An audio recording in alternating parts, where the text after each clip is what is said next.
Il y a quelque chose que Jésus a promis à la fin des temps.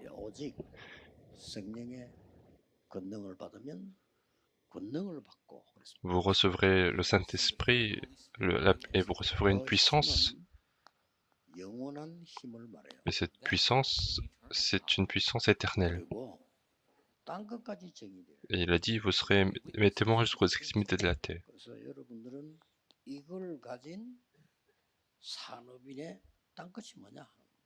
Et donc, qu'est-ce que les extrémités de la terre, des personnes d'Israël qui possèdent la puissance éternelle? Puisque c'est une parole de Jésus, c'est important.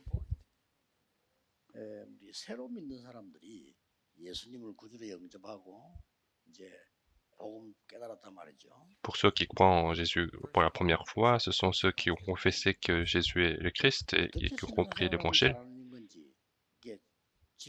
Mais ils se posent la question de comment vivre à bien sa vie chrétienne.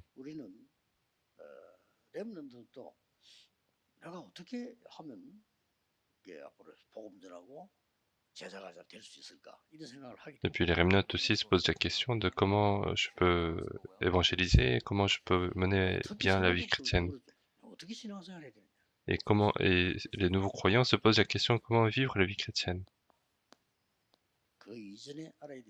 Et donc il y a quelque chose que vous devez savoir en premier.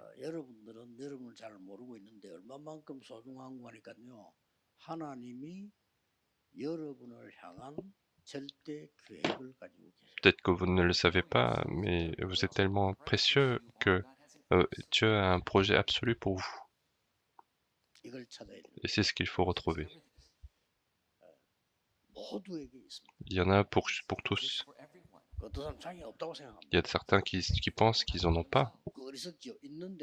Mais c'est stupide parce qu'il y en a.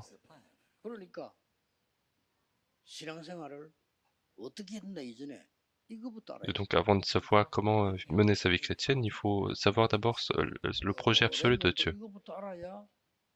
Les remnants aussi, il faut connaître ça d'abord pour pouvoir étudier. Il y en a pour tous les enfants de Dieu.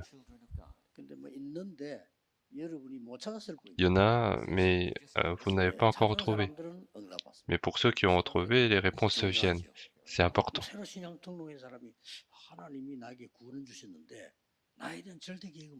Et donc, la personne qui vient d'être sauvée, il dit, Dieu m'a donné le salut, et quel est le projet pour moi? Et donc, il doit se poser la question, mais c'est pas facile de retrouver. Et c'est pour ça que Jésus l'a enseigné. Il a expliqué pendant 40 jours les choses qui concernent le royaume de Dieu. C'est ce que Jésus a enseigné.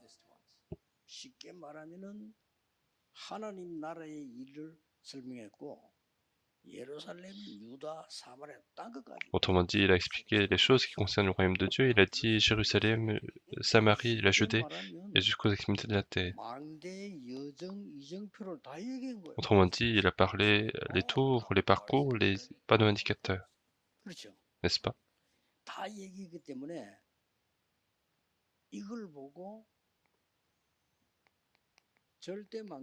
Et c'est ce qu'on appelle la tour absolue.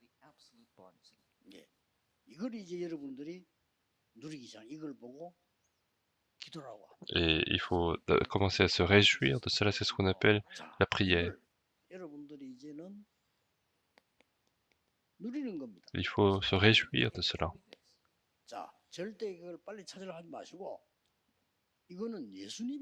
Ne cherchez pas à voir le projet absolu rapidement, mais ça c'est la promesse de Jésus.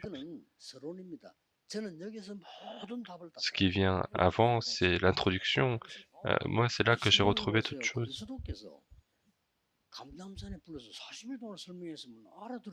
Pensez à cela, si Jésus nous a appelés sur la montagne des Oliviers, il nous a expliqué pendant 40 jours, il faut comprendre. Même s'il nous expliquait un jour, il faut comprendre. Mais s'il a expliqué pendant 40 jours et que vous n'avez pas compris, c'est que vous avez tout perdu. Mais c'est ça qu'il faut se réjouir. Il faut que les nouveaux croyants fassent ça. Il faut petit à petit faire la prière le matin, la journée et la nuit. C'est ce qu'on appelle les 3 concentrations. Dans tous les cas, il faut ouvrir ses yeux, donc dès que vous ouvrez vos yeux, priez. Et si vous n'ouvrez pas les yeux, il ne faut pas prier. C'est parce que vous êtes parti au royaume des cieux. De toute façon, vous devez dormir. Et juste avant de dormir,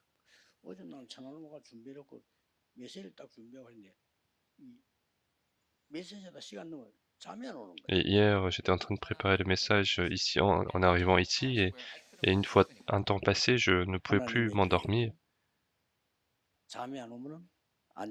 Et si le projet de Dieu, c'est de ne pas dormir, je ne vais pas dormir. Et ceux qui n'ont pas de sommeil, ne dormez pas. Et j'ai pas du tout dormi, j'ai préparé, je suis venu. Et peu importe, je peux peut-être somnoler dans la voiture, alors c'est possible.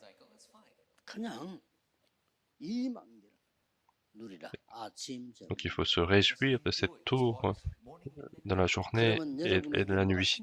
Et alors vous allez voir quelque chose.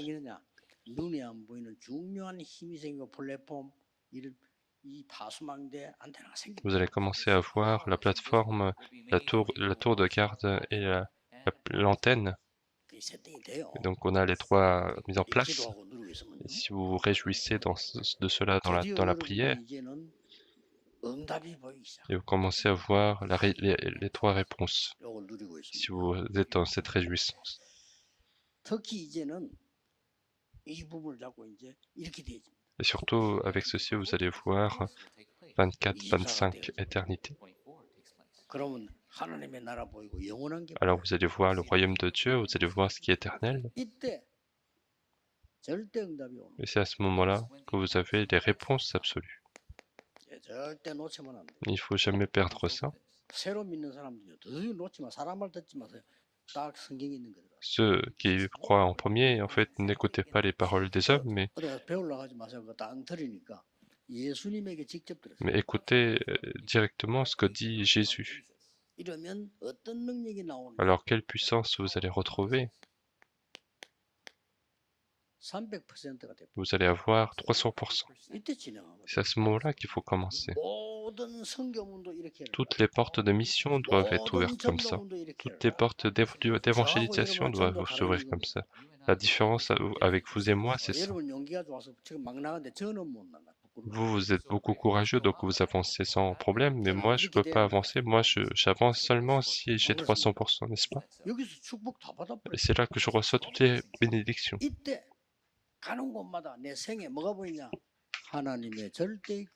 Et à ce moment-là, partout où vous allez voir le projet absolu de Dieu. Et toutes les interprétations seront différentes.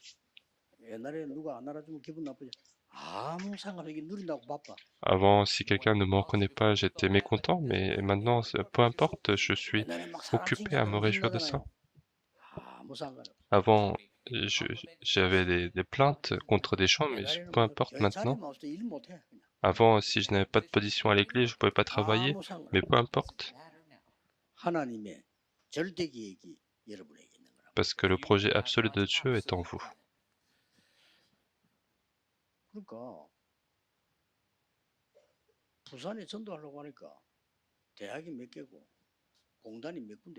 Et quand je suis parti évangéliser à Busan, il y a tant d'universités, tant d'usines. Et donc, quand j'ai vu, il y avait l'usine de Sahara qui était la plus grande. Donc, j'ai choisi cette usine et j'ai préparé les 300%.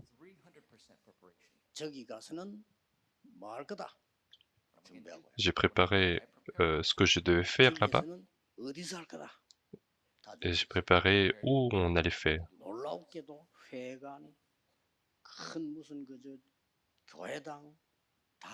Et tout était préparé étonnamment, des salles d'église. Alors c'était étonnant, mais moi j'étais pas étonné parce que j'ai expérimenté beaucoup de choses comme ça.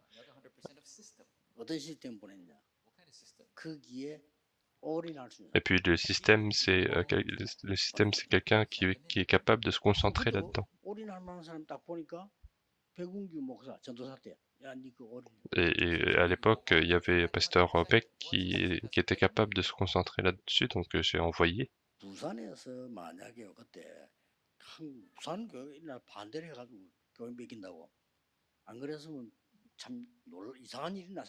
Et en fait, c'est l'église de Busan les églises qui sont opposées à cela, mais sinon on allait avoir beaucoup de réponses. C'était pas seulement des personnes à sauver, mais il y avait rempli de disciples. Moi, je ne sais pas comment vous vous évangélisez, parce que si vous faites comme ça, c'est difficile. Mais si vous êtes parti en mission et que vous faites avec seulement du courage, c'est difficile. Et si les personnes industrielles font juste avec du courage, est-ce que c'est possible? Mais il faut le faire avec cette bénédiction-là. Donc ne perdez jamais cela. Aujourd'hui, ce temps, c'est pour les personnes industrielles.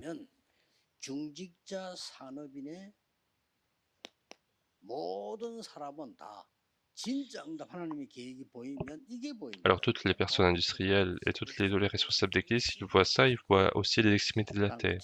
L'extrémité de la terre. Autrement dit, je vois ma dernière mission. C'est ce que Jésus a dit, Jérusalem, Judée, Samarie et jusqu'aux extrémités de la terre. Même pour les petits-enfants, on voit les extrémités de la terre. Alors aujourd'hui, quelles sont les extrémités de la terre pour les responsables d'église et les personnes industrielles? C'est ce qu'il faut retrouver aujourd'hui. Regardons à l'époque des ancêtres. La personne représentative, c'est Abraham. Il y a besoin de regarder ça. Et puis après, il y a aussi l'époque des rois. Il y a besoin de regarder un petit peu. Et puis on va aussi regarder l'époque de l'église primitive. Et là-dedans, qu'est-ce que les responsables d'église et les personnes industrielles ont fait? C'est ce qu'il ne faut pas trop perdre. Et nous allons d'abord avoir la solution. Et quelles étaient les extrémités de la terre des responsables d'église et des personnes industrielles?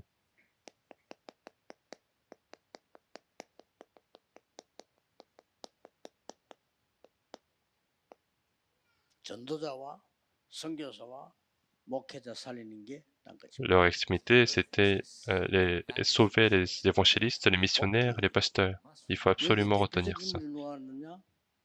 Et les personnes représentatives qu'on a choisies ici, c'était Abraham.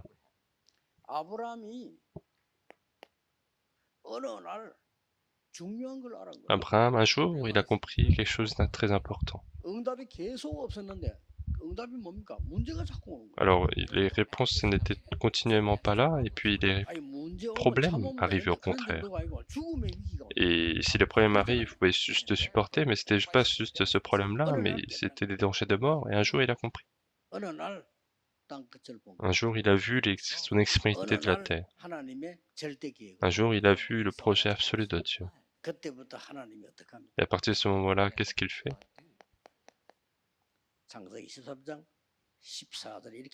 Dans Genèse chapitre 13, verset 14, Dieu dit, une fois que Lot a quitté Abraham, ça veut dire qu'Abraham a compris. Dieu a dit, lève tes yeux et regarde dans tes horizons. Va dans tes horizons, et partout où fouleront tes pieds, je te donnerai. Et avec cette alliance, il a commencé à construire les autels. Et c'est après cela que ça s'est passé.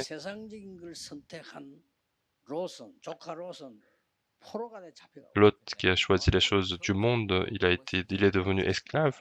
Et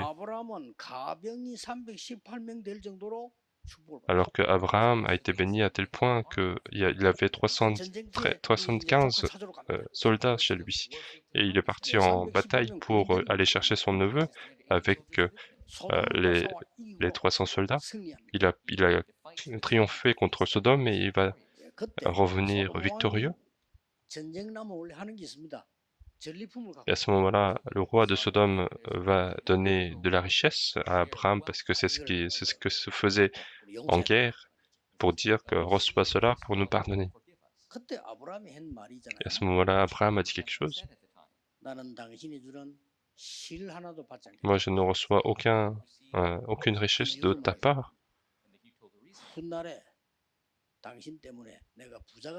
Parce que plus tard, les gens vont dire que je suis devenu riche à cause de vous, donc je ne veux pas être riche à cause de vous. Et après cela, on voit quelque chose de très important. Il donne la dîme à Melchisédek. Ça a l'air d'être rien du tout, mais c'est quelque chose de très important. S'il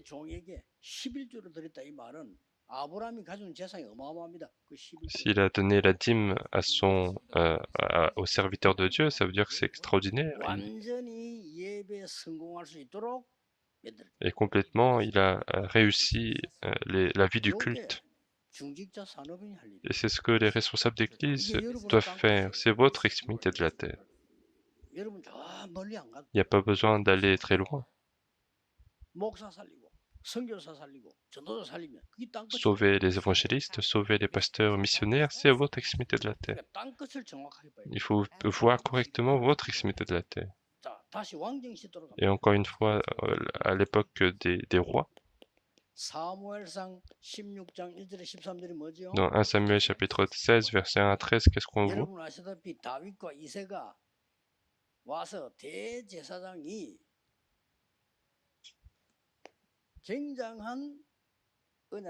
Comme vous le savez, Jessé et David viennent et le grand sacrificateur vient transmettre l'alliance de Dieu. Samuel, il vient.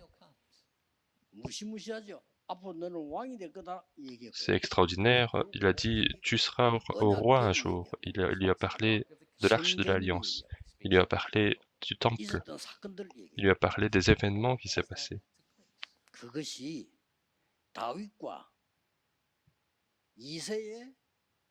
Et tout ça, c'était les extrémités de la terre de David et de Jessé. Et c'est ce qu'il faut bien comprendre. Et il n'y a pas besoin d'expliquer à quel point Dieu les a bénis.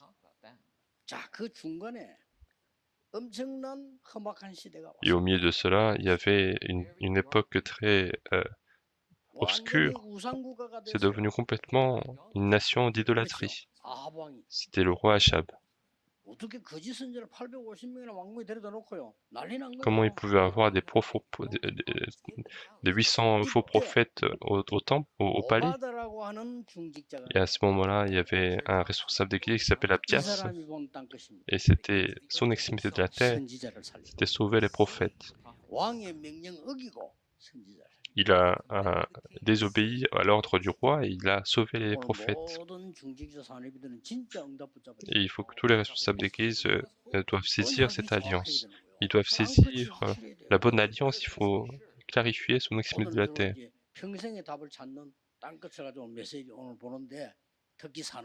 Et aujourd'hui, on regarde l'alliance de la vie pour regarder son extrémité de la terre et pour les responsables d'église. Si on continue encore, dans Ésaïe chapitre 6, Dieu a dit à Ésaïe,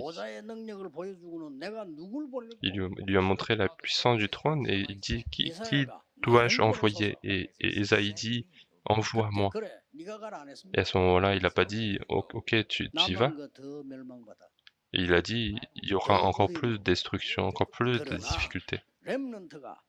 Mais les remnants vont rester. C'est ce qu'il est dit. Et la personne qui a saisi comme son alliance d'extrémité de la terre, c'était Daniel. Une fois qu'il est parti à Babylone. Il a saisi juste cette alliance et le monde entier a été évangélisé. Et croyez à cela. Dès que vous saisissez l'alliance précise de Dieu, Dieu commence à agir. Si Dieu n'agit pas avec votre industrie, on ne pouvait pas faire l'évangélisation mondiale. S'il n'y a pas de grand projet de Dieu, vous ne pouvez pas changer le monde. Aujourd'hui, saisissez l'alliance précise de Dieu. Regardez l'Église primitive. Regardez les personnages de l'Église primitive. Qu'est-ce qu'il y a dans Actes chapitre 10, verset 1 à 45? L'important, ce n'est pas que Corneille est revenu, c'est le Simon.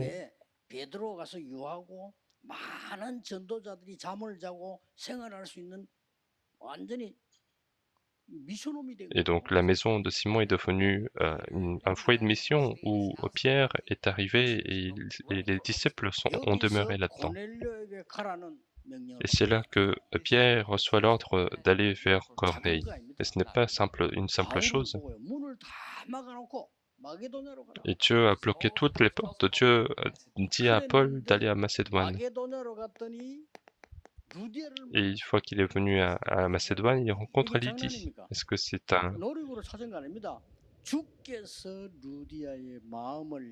n'est pas par les efforts qu'il a retrouvé, mais c'est le Seigneur qui a ouvert la porte du cœur de Lydie. Et dans verset 15, c'est ce qu'on dit.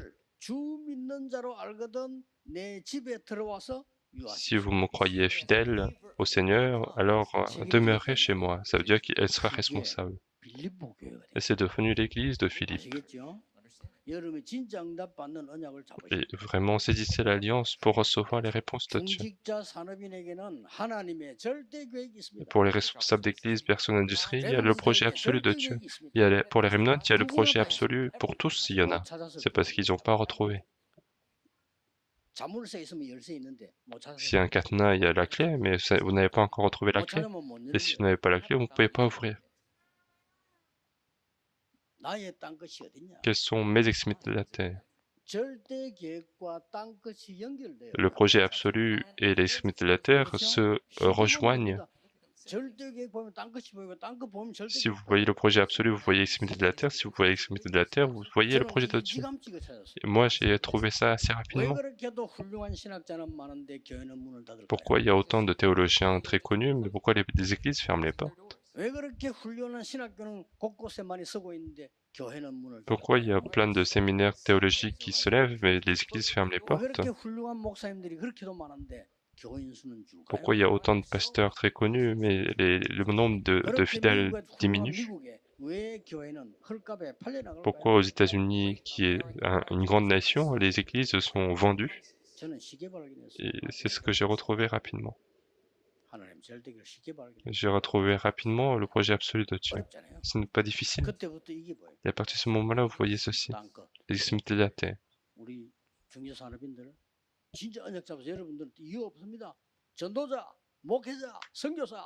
Donc les responsables d'église, les personnes d'Israël, vous avez votre extrémité de la terre, sauver les évangélistes, les pasteurs, les missionnaires. Tout le reste, c'est l'économie des ténèbres. Pourquoi servir à l'économie des ténèbres? Il faut servir pour l'économie de la lumière. Ils ont trouvé une personne, et ce n'est pas simplement, mais c'est que cette personne qui a aidé l'évangéliste, c'est Jason, et c'est devenu l'église de Thessalonique. Et regardez attentivement la Bible.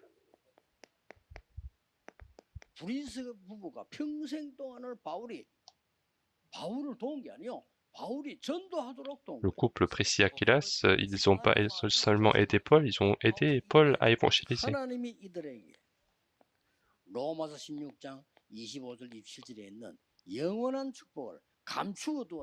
Et Dieu donne les bénédictions éternelles qui sont évoquées dans Romains chapitre 16 et qui avaient été cachées pendant des siècles et des siècles et qui leur sont données. C'est caché et puis c'est donné après. Si on pense que c'est quelque chose de très précieux, alors on va les cacher et puis on va donner à ceux qui sont vraiment précieux. En vérité, pour recevoir les réponses à la prière, c'est le plus facile. Donc si vous saisissez vraiment l'alliance de Dieu. Donc regardez bien les messages. Pour les nouveaux croyants, faites cette prière. Depuis le début, vous allez prendre le correct chemin. Et si vous écoutez cette personne ou cette personne, alors comment vous allez retrouver les chemins? Donc il suffit de bien faire le culte. Et les nouveaux croyants, s'ils écoutent bien les messages, vous allez retrouver cela.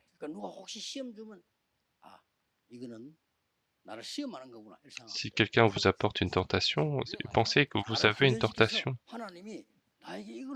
Dieu me fait une formation pour pouvoir voir le projet absolu de Dieu. Et c'est comme ça que vous allez être utilisé pour l'évangélisation mondiale. Beaucoup de personnes ont ces malentendus.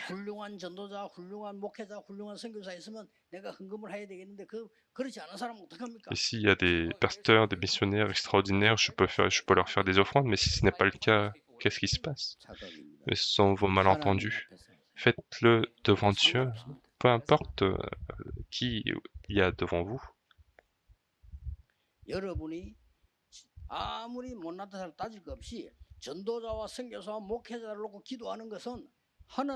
Peu importe à quel point les pasteurs, les missionnaires, les évangélistes sont mauvais, si vous faites des offrandes, c'est devant Dieu. Même si ce pasteur, il est un peu mauvais, moi je me mets devant Dieu.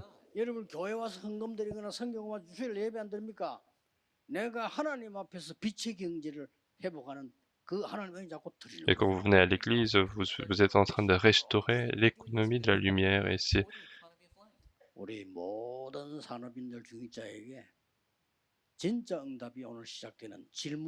et commencer ces questions importantes pour recevoir les véritables réponses. C'est la réjouissance, l'attente et le défi.